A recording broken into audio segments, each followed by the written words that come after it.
New to Davinci Resolve 18 and wondering how to add text? Don't worry, I've got you covered. In this tutorial, I'll guide you through this quick and easy process on how to add text to your images or videos in no time. However, before we get started, I would really appreciate it if you could hit that subscribe button so that you'll receive all of my latest content. So let's get started. When you open up Davinci Resolve, you'll first want to make sure that you're in the edit page from the bottom by clicking here,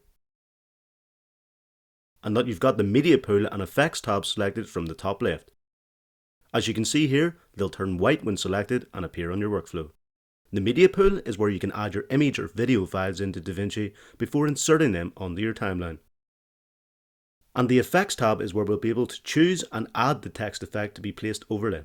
To get started, come up to the media pool panel and either right click and select import media, or on Mac you can just use the shortcut Command+I and then find and select your media. From here, click and drag it down onto the video track on your timeline, and then you'll want to come over to the effects panel. Click on the toolbox drop down menu at the top and then select titles. As you can see, there's multiple effects to choose from, and I'll cover some of these individual text effects in another video. It's worth noting that you can preview all of the text transitions first by sliding your cursor over them from left to right. However, we're going to select basic text just here by clicking and dragging it on top of our media file in the timeline like so. You can then adjust the time the text will stay on screen by hovering over the end of the text box and click dragging it in or out to suit your needs. So for now, we'll just make it the length of the video. As you can see, the title basic text appears on top of the video, though we need to change what it's called and possibly the position of where it sits on screen. So to do this, you'll want to click on the text layer itself so that it's highlighted red around the edges, and then come up to the top right of Davinci where we'll select the Inspector tab. This opens a bunch of properties that we can edit as we wish and will then apply to the text layer itself.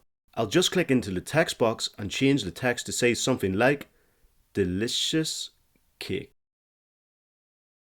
There's a number of other features you can adjust, such as the font to change how the text looks, the size of the text by using the slider or the zoom function, the tracking to adjust the space between your text, the alignment of your text, which you can set to the left, center or right, the rotation of your text, and even adding things like outlines and drop shadows to name but a few. If you liked this video and love your tech, YouTube thinks you'd enjoy this video next. Thanks for watching and have a great day.